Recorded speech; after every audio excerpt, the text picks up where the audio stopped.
all is well. Welcome back to my channel. Today I'm here to tell the story of G0NE Smith. This video is to bring awareness to the injustices in our community. I mean no harm to the families and friends of the victims.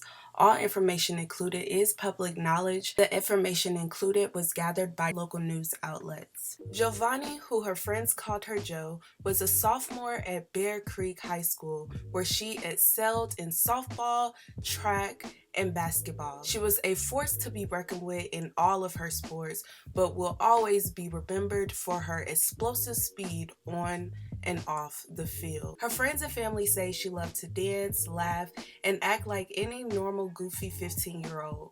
She loved her friends, she loved her teammates, and her family dearly. She was a part of many teams, from the USA Elite to Carmichael's Pride, all the way down to USA's Fast Pitch and her track team Godspeed. Unfortunately, on April 2nd, 2020, Smith's mother found her daughter in her home. Her mom took to her social media and posted this heartfelt message. "It is with a heavy heart and a broken spirit that I must deliver this message. Yesterday, I lost my first love, my best friend, my firstborn. She meant more to me than life itself. She was such a bright, shining light in this cold, dark world. She brought a joy to my life and to anyone who she came in contact with. Her smile and spunk was definitely contagious. She craved love and she loved to give. Her heart was as big as the sky and her smile could brighten up the worst day like it never happened. I could never in my lifetime guess I would have to let my baby go so soon, but God said so. Wrap your arms around your babies, love on them hard, and take not one moment with them for granted. My angel earned her wings, and one day we will be reunited. Thank you to everyone for all the calls, texts, love, and prayers you have extended my way. I appreciate it all. Hold me and my family in prayer as we go through this tough time. My family is shook, her softball community is shook, her church family is shook, her school community is shook, and the world is shook because they will never know all that you had to offer in these years to come. Rest easy, baby girl. Your number 11 flag will fly forever."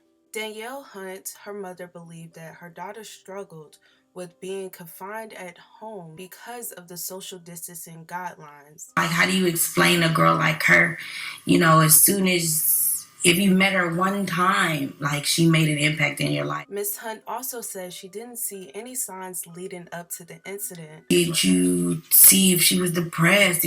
I didn't see any of that. I felt that I was doing all that I could as a parent to leave the communication open. Hunt says G0NE left no letter, no sign, nothing of why she did what she did. She believes her daughter may have had trouble coping with California's stay-at-home order. Her mom described this as the roughest time of her life. Her softball community, as well as her school, also came out and spoke about how much they loved Joe. The school district stated, "We were deeply saddened to learn of G0NE Smith's passing. G0NE was well loved by the Bear Creek High community. She participated in band, played basketball and softball, and was known for her joyful spirit on campus. She will be dearly missed by those who knew her. Our hearts goes out to the students, families, and staff impacted by this tragedy. We are providing remote counseling and bereavement services to those who need support right now." The coaches of the softball team came together with this post. "In her young spirited life, she touched so many hearts, but this has especially rocked our small softball community. This was such a devastating loss, especially during a time like this, and her mom wants to make sure that her story is told." But I will still do my best to tell my daughter's story. As she continues to share her daughter's life, she reminds parents to have a true heart-to-heart with their kids, help them with their emotions during this pandemic, even if they're smiling and dancing. Sometimes we may need to stop and worry about the kids that we don't think we need to worry about. And the mom is absolutely correct. Adolescents who often identify more strongly with social groups are more at risk for mental stress during times like this, especially a pandemic. There have been at least 5 in the area around Smith's home. And what causes teens' attempts sometimes is strong feelings of stress, confusion, fear, and doubts of problem solving or decision makings, changes in their family, moving out or moving into new towns, changing in friendships, problems in the schools, or even other losses. But the warning signs during a pandemic can sometimes throw you off, because the warning signs such as a loss of interest in normal behaviors and normal activities can't really be a sign when you have to stay in the house, or changes of the eating habits or sleeping habits because you're stuck in the house. Feeling bored, a lost interest in school or homework can't necessarily be a sign because you're stuck in the house. So the symptoms that we normally look for during a regular time is different when you're confined and you have to social distance and you have to quarantine or you have to self-isolate. So you can't look for the same things. I suggest and tell people, go back to the old school way of doing things. Make sure you eat dinner or have one meal a day, sitting down at a table and talking to your child.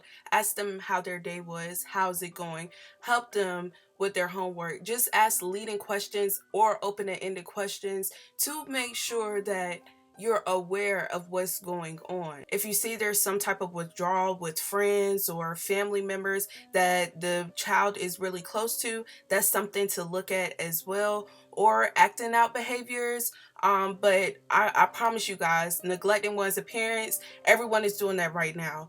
Everybody is stressed right now. Everybody is feeling bored, and everybody is having a difference of eating habits and sleeping habits. So you can't necessarily look at the textbook answers for signs and symptoms. You really have to talk, have those conversations and just make sure that everybody is okay. Praying for you guys during this time right now. Let me know your thoughts and your opinions down below. I will put a hotline number down in the description box, as well as resources for parents that I give my parents.